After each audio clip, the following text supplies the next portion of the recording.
Abramos la palabra de Dios.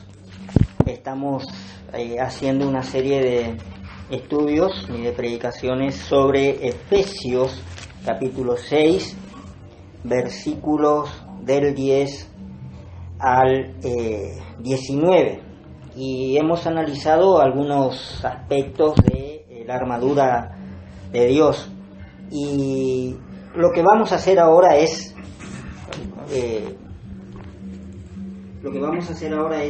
centrarnos, ¿no? Nosotros ya hemos visto el cinto de verdad y estábamos viendo la coraza de justicia, y también, vamos analizando algunos textos que están antes o después de esta parte, y hoy quiero que, en la gracia de Dios, centremos nuestra atención sobre el versículo 10 de Efesios capítulo 6, que dice: por lo demás, hermanos míos, fortaleceos en el Señor y en el poder de su fuerza. Entonces, para ubicarnos, lo que este versículo está diciendo es que toda la exposición de la palabra de Dios, que arranca desde el capítulo 1 hasta esta porción del capítulo 6, versículo 9, según cómo está dividida la escritura actualmente, constituyen, por así decirlo, una base doctrinal, y luego se presenta una base práctica en cuanto a lo que el Señor requiere que sea la vida del creyente sobre esta tierra. Y entonces esto nos apunta acerca de la importancia que tiene la doctrina, es decir, sin una correcta doctrina, sin un correcto entendimiento de quién es Dios, de lo que hace Dios, de cómo lo hace, estamos entrando en el terreno en donde la vida de santidad y de justicia del creyente peligra, porque no tiene fundamento doctrinal. A su vez, la falla en la vida práctica diaria del creyente también trae como consecuencia ser blanco fácil del ataque del enemigo. Y entonces, una de las cosas que yo no recuerdo si lo dije aquí, pero lo voy a volver a repetir, es que el ataque del diablo a través de sus ángeles, o sea, de los malos espíritus, de los ángeles caídos, no es una posibilidad cierta en la vida del creyente. Es una certeza absoluta de que estamos bajo ataque. No estamos bajo ataque un día sí, otro día no. No es que el enemigo nos deja o se olvida de nosotros, los hijos de Dios, por varios días, y después se acuerda y dice: tengo que atacar a creyente fulano de tal. No, el ataque es constante. Nosotros recordamos que Pedro dice que Satanás anda como león rugiente buscando a quien devorar. O sea que continuamente y sin descanso el diablo está buscando la oportunidad de poder destruir nuestra relación con Dios, porque lo que valida nuestra fe es si tenemos o no tenemos una relación genuina con Dios, una relación verdadera con Dios. Y lo que el diablo busca es que esta relación se rompa. Entonces, para eso está continuamente al acecho. Todos recuerdan seguramente en el capítulo 1 de Job cómo Dios le pregunta a Satanás qué hacía, y él le dice que anduvo por la tierra y la estuvo recorriendo. Y dicen los entendidos en el lenguaje hebreo que las expresiones que utiliza Satanás indican una actividad continua y esforzada. Y como yo suelo decir, el diablo es cualquier cosa menos haragán. El diablo no tiene haraganitis, el diablo no es un perezoso, es un trabajador activo. Él promueve, sí, la pereza en los creyentes para que no lean la Escritura, para que no oren, para que no estudien, no mediten o no vengan a las reuniones. Es decir, el diablo fomenta la pereza, pero él no consume la pereza. Es como el narcotraficante que vende la mercancía, pero él no consume la mercancía y entonces hace plata, hace plata, hace plata. Entonces, el diablo no consume la pereza, pero promueve la pereza entre los creyentes. Entonces, bueno, esta es una pequeña digresión, digamos, pero tenemos que tener en cuenta que previamente a ponernos la armadura que el Señor ha provisto para que podamos no atacar al diablo, sino resistirle, porque el mandato se centra en resistir, no en atacar, es este texto que dice: por lo demás, hermanos míos, fortaleceos en el Señor y en el poder de su fuerza. Entonces, arrancamos por ver que Dios nos dice que debemos fortalecernos. Y ustedes saben que nosotros leemos de fortaleceos, y aunque nuestro manejo del castellano no sea muy elevado, todos entendemos que es un mandato, digamos, es algo que hay que hacer. Lo que se nos escapa, porque es de alguna manera complejo, digamos, volcarlo a la escritura, es que el verbo griego original, digamos, en el griego original del Nuevo Testamento, está en voz pasiva. O sea, no es que yo tengo que fortalecerme como quien va a un gimnasio, digamos, y empieza a darle a las pesas y hacer todo para aumentar el volumen de sus músculos y ser más fuerte. No, la idea no es esta. La idea que la palabra de Dios nos dice es que nosotros debemos dejarnos fortalecer por el Señor. O sea, una manera de hacer entender el concepto es permitan o dejen que el Señor los fortalezca. O sea que este fortalecimiento en el poder de Dios no es algo que nosotros tenemos que hacer para Dios, sino es algo que tenemos que dejar que Dios haga en nosotros. Por eso el verbo en el texto original está en pasivo. Pasivo quiere decir que uno recibe la acción, o sea, yo recibo de parte de Dios su fuerza. Pero lo que me está diciendo la palabra de Dios es que yo debo permitir esto. Tengo que dejar que Dios haga esto. Así que es de suma importancia entender que esto es algo que nosotros debemos permitirle al Señor que haga. Y entonces es un mandato, un imperativo que debemos obedecer, pero es algo que Dios va a hacer en nosotros. Entonces, así, nosotros debemos permitir que el Señor haga su obra de fortalecernos, y eso es que dejemos que Dios nos llene con su capacidad de realizar lo que solo Él puede realizar. ¿Por qué necesitamos ser fortalecidos por Dios? Porque lo que tenemos que hacer solo Dios lo puede hacer. Solo el poder de Dios lo puede hacer. No lo puede hacer la voluntad humana, no lo puede hacer la fuerza física humana, tampoco la fuerza mental o intelectual humana puede hacer lo que Dios quiere que hagamos. El poder o la fuerza humana no puede vivir una vida santa, ni justa, ni consagrada a Dios. El poder humano tampoco puede resistir al diablo. La inteligencia humana tampoco puede desentrañar las trampas del diablo. ¿Por qué? Porque solamente el poder de Dios puede enfrentar al diablo, y por eso nosotros necesitamos el poder de Dios. Cuando dice en el texto, seguramente lo voy a poder repetir, ¿no es cierto? En el 11 dice, por ejemplo, que nuestro problema es estar firme contra las acechanzas del diablo. Acechanza, la palabra es una palabra griega de la cual viene nuestro castellano método, y suena prácticamente igual.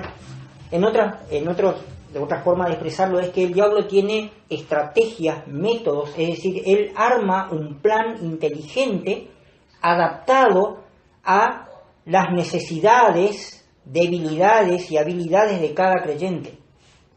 Entonces, tiene un informe completo de lo que yo soy, de cómo soy, de lo fuerte y lo débil que hay en mí, y en base a ese informe que tiene el diablo, digamos, a través de su hueste, él elabora una estrategia que me va a hacer caer a mí en particular. Y para cada uno de los creyentes, el diablo tiene un método específico de ataque dependiendo del carácter o temperamento de cada creyente. Además, el diablo no tiene que preocuparse por todos y cada uno de los habitantes de esta tierra. ¿Por qué? Bueno, porque a él lo que le preocupa y le molesta son los hijos de Dios, que somos, en relación a los incrédulos, una manada pequeña. O sea, hay cualquier cantidad de incrédulos y los creyentes somos muy pocos, de manera que él puede concentrar las huestes espirituales en nuestra contra, porque no necesita controlar a la persona que ya es drogadicta, que es alcohólica, que es violento, que es ladrón, que es estafador y que vive una vida de pecado a espalda de Dios. No es problema ni amenaza para el diablo, pero sí nosotros los creyentes, y entonces él concentra su atención en nosotros. En virtud de esto, tenemos que tratar de entender entonces qué es esto, ¿no? ¿Cómo se hace esto de dejar que Dios nos fortalezca? ¿Y qué es esto de que sea un mandato y algo que nosotros tenemos que dejar que Dios haga, permitir que Dios haga? No es algo que nosotros tenemos que esforzarnos para alcanzar, sino es algo que Dios nos tiene que otorgar. Tenemos, por ejemplo, en Segunda de Crónicas 20:17, vamos a leer unos versículos que nos ayuden a tener un concepto lo más acertado posible. Leemos lo siguiente en Segunda de Crónicas, versículo 17. No habrá para que peleéis vosotros en este caso. Paraos, estad quietos y ved la salvación de Jehová con vosotros, oh Judá y Jerusalén. No temáis ni desmayéis, salid mañana contra ellos, porque Jehová estará con vosotros. Fíjense que en este episodio en particular de la historia del pueblo de Judá, del reino del sur, ellos debían estar quietos y ver cómo Dios iba a otorgarles la victoria por medio de su poder. Tenemos otra porción que está en Salmos, el libro de los Salmos, el capítulo 46, el Salmo número 46. Vamos a leer, fíjense, el versículo 10 de este Salmo dice: Estad quietos y conoced que yo soy Dios. Seré exaltado entre las naciones, enaltecido seré en la tierra. Y miren los primeros 3 versículos de este Salmo, dice: Dios es nuestro amparo y fortaleza, nuestro pronto auxilio en las tribulaciones. Por tanto, no temeremos aunque la tierra sea removida y se traspasen los montes al corazón del mar, aunque bramen y se turben sus aguas y tiemblen los montes a causa de su braveza. Otra vez el concepto es estar quietos. Es decir, uno pensaría que el conocimiento de Dios es una actividad a la cual hay que consagrarse, digamos, uno tiene que hacer algo. No es errado, no es erróneo pensar que conocer a Dios es una actividad que debemos llevar adelante, está bien, pero la actitud que tiene que haber en nuestro corazón es esa quietud de estar en reposo, quietos para recibir de Dios ese conocimiento.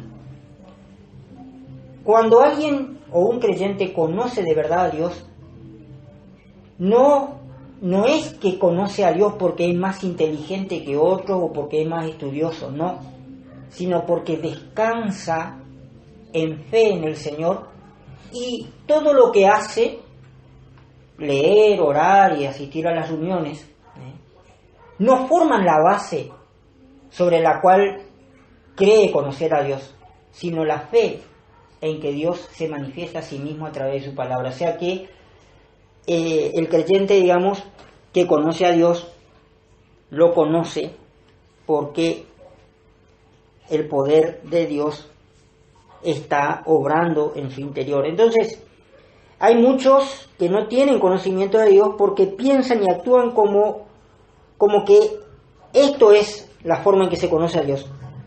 En realidad, algunos creen que conocer a Dios es conocer teología, por decirlo así. que es una cosa donde uno estudia mucho y así conoce a Dios. Yo estudio mucho la Biblia y conozco a Dios. Estudiar la Biblia es mandato de Dios y es correcto hacerlo. Pero si yo conozco la Biblia y conozco todo, pero no experimento el poder de Dios en mi vida, según los versículos que acabamos de leer, no le conozco a Dios. Conocer a Dios es conocer su poder obrando en mí. Esto es evidencia de que tengo una relación con Dios. Y acabamos de leer en Efesios que dice fortaleceos en el Señor. Entonces, conocer a Dios no es un contenido que yo tengo en la mente o información que tengo en la cabeza, sino es experimentar el poder de Dios que me capacita para hacer en mí lo que Dios solamente puede hacer. La vida cristiana es una vida que funciona en virtud del poder de Dios en el creyente. Muchos creyentes que sienten fracaso en sus vidas espirituales lo sienten porque no están experimentando el poder de Dios transformando sus vidas. Y entonces, en sus vidas les cuesta el tema de la santidad, les cuesta conducirse correctamente, miran las demandas de la palabra de Dios y ven que no andan conforme a la palabra de Dios, y es porque, obviamente, sin el poder de Dios no se puede vivir una vida cristiana. El Señor Jesús lo ilustró claramente cuando dijo: yo soy la vid, vosotros los pámpanos. Separado de mí nada pueden hacer.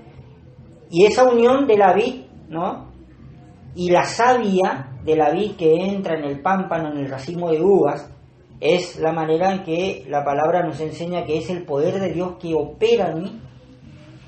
Y eso es lo que a mí me santifica, y eso es lo que hace que mi vida pueda reflejar lo que Dios quiere que refleje. Esa es una vida de verdadero testimonio. Sin poder de Dios no se puede vivir la vida cristiana.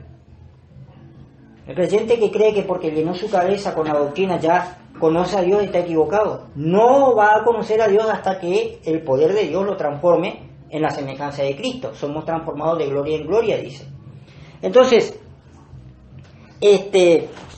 la cuestión es que hay que experimentar entonces el poder de Dios. Y esto de estar quieto quiere decir que nosotros tenemos que abandonar toda ansiedad de hacer o razonar como medio para conocer a Dios. Porque si es una cuestión de razonamiento, entonces los creyentes que tienen el cociente intelectual más alto son los que más van a conocer a Dios. Entonces el creyente que tiene más estudio, si tiene un título universitario, si tiene un título terciario, entonces ese va a conocer a Dios. Y el creyente que, terminó sus estudios básicos, ese no va a conocer a Dios porque, no tiene suficiente inteligencia o suficiente conocimiento. Ese es un error terrible. Ese es un error. El conocimiento de Dios no tiene que ver con esa ansiedad de hacer o de razonar como medio para conocer a Dios. Dios es el que hace en nosotros, Dios es el que hace por nosotros, Dios es el que hace por medio de nosotros aquello que como creyentes tenemos que hacer. Nosotros debemos simplemente recibir esa obra de Dios por medio de la fe.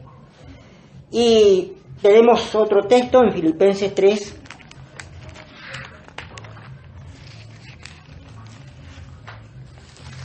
El capítulo 3 de Filipenses, tenemos los versículos 8, dice: y ciertamente, dice, aún estimo todas las cosas como pérdida por la excelencia del conocimiento de Cristo Jesús, mi Señor, por amor del cual lo he perdido todo y lo tengo por basura para ganar a Cristo. Y ser hallado en Él, no teniendo mi propia justicia, que es por la ley, sino la que es por la fe de Cristo, la justicia que es de Dios por la fe, a fin de ¿qué? A fin de conocerle y el poder de su resurrección y la participación de sus padecimientos, llegando a ser semejante a Él en su muerte. Otra vez tenemos la conjunción de el poder de Dios y el conocimiento de Dios. Si yo no experimento el poder de Dios en mi vida, no conozco a Dios, por más que mi cabeza esté llena de doctrina. Porque el conocimiento de Dios se trasunta en una vida santa, una vida que está consagrada a Dios. Y entonces, cuando esta porción, este versículo 10 de Efesios 6 que leímos, que dice que debemos fortalecernos, y que está en voz pasiva y que se puede traducir más exactamente, déjense fortalecer por Dios. ¿Cómo se hace esto, digamos? ¿Cómo se entiende? Porque desde el punto de vista del físico, bueno, una persona quiere aumentar la masa muscular y va a un gimnasio y hace pesas y hace toda una serie de actividades. Pero no es así como se consigue la fuerza en la vida espiritual, porque esto es una cosa que Dios hace. Pero entonces nosotros, ¿qué hacemos? ¿Cuál es nuestra parte? Hay dos cosas que yo creo que hacen que el creyente no experimente que tiene una relación con Dios, una relación genuina. Creo que hay dos cosas que hacen que el creyente cuando se levanta a la mañana, se levanta como desconectado de Dios, digamos. Y creo que estas dos cosas hacen que el creyente viva todo su día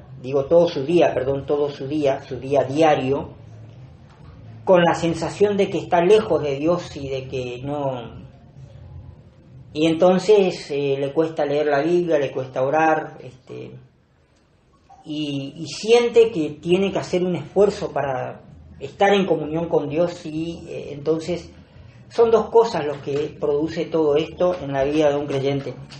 Y lo vamos a ilustrar de la siguiente manera. Ya hemos dicho que no recibir el poder de Dios es no conocer a Dios. Sería solamente conocimiento mental, como quien estudia matemáticas. Ahora,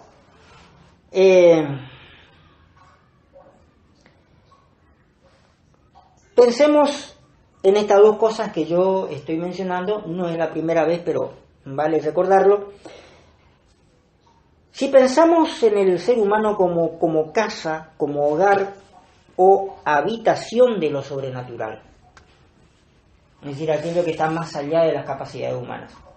Nosotros sabemos que los poderes sobrenaturales que están más allá de las capacidades humanas tienen dos orígenes.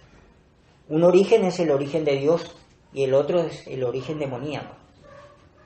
El ser humano, cualquiera que sea, está conectado con uno de estos dos poderes.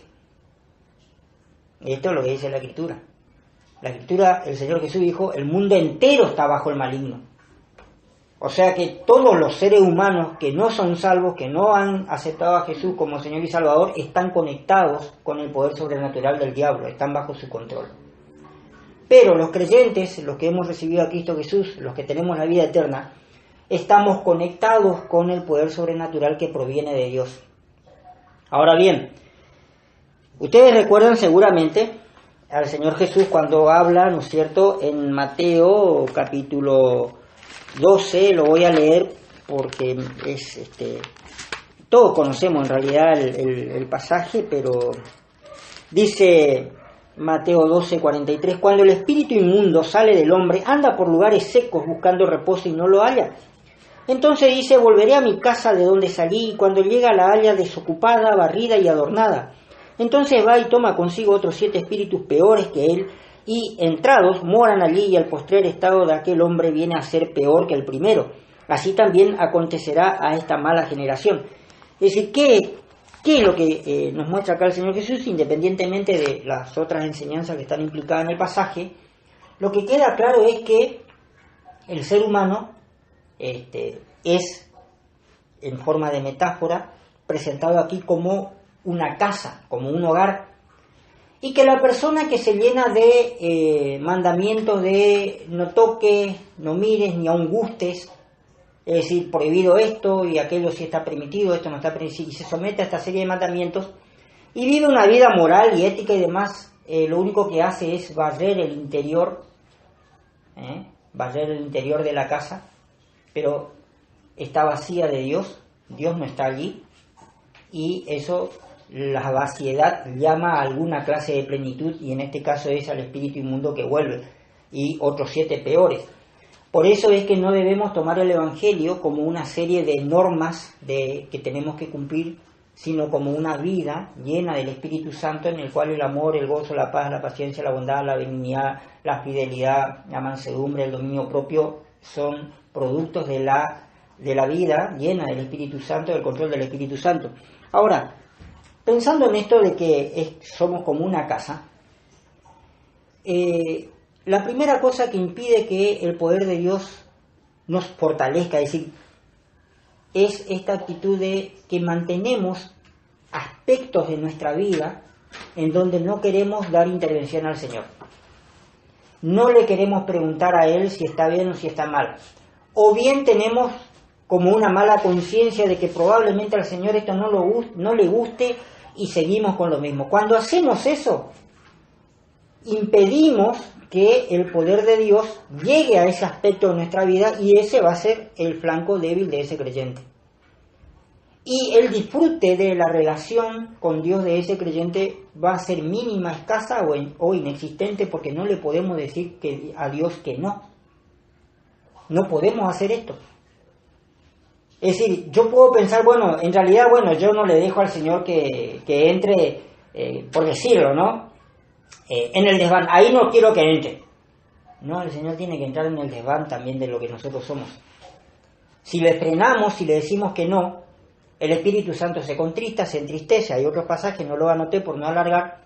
Y entonces, lógicamente el poder de Dios se detiene, porque nosotros lo detenemos, porque nosotros no nos abrimos, no somos abiertos con el Señor.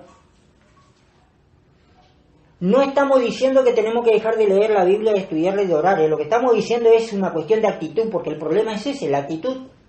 Hay cosas que en sí mismas no son malas, pero se vuelven malas por la actitud con que se hacen. Entonces, eso tenemos que tener en cuenta. Entonces, lo primero es que no podemos tener áreas en nuestra vida en donde no le permitamos al Señor entrar, porque entonces no podemos fortalecernos de Él, porque estamos resistiendo. Y vamos a usar una ilustración más, que es el segundo aspecto, ¿no? Y creo que se va a entender. Revestirnos del poder de Dios, Yo usaría este ejemplo para ilustrar esto, lo que la palabra de Dios nos dice. Supongamos que tenemos una madre que está vistiendo a su niño pequeño, un niño de 1 año o 2 años.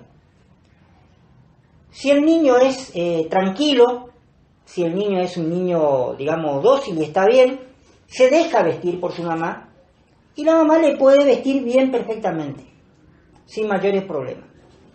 Pero supongamos que el niño es nervioso, llora mucho, es inquieto, no se deja, se mueve, se revuelca. La madre lo alista y al segundo ya se desaliñó todo otra vez, o ya se sacó un zapato, ya se sacó una ropa porque no quiere o porque no le gusta o por lo que sea.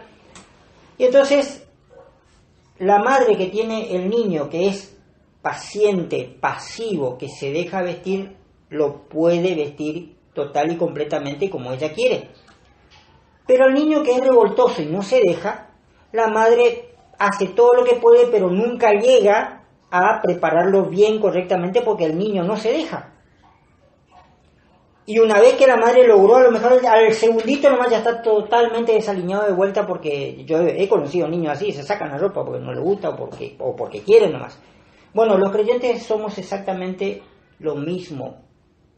Hay creyentes que son pasivos en la mano del Señor, en el sentido de que dejan que el Señor intervenga en sus vidas, en sus mentes, en sus corazones, y se dejan revestir de su poder. Pero hay otros creyentes que no lo dejan, que no se quedan quietos, que no son pacientes, sino que están moviéndose, revolcándose y siempre tratando de andar con agachadas delante del Señor, que es lo peor que podemos hacer, porque eso destruye nuestra confianza en Él. Y no porque desconfiemos de Él, sino porque sabemos que estamos mal, y como dice nuestro dicho acá, tenemos cola de paja, es decir, tenemos mala conciencia, y entonces lógicamente con mala conciencia ya no podemos andar en fe, y todo lo que no es de fe es pecado, dice un versículo por ahí. Entonces, esto de fortalecernos en el Señor es permitirle que el Señor haga en nosotros lo que Él quiera.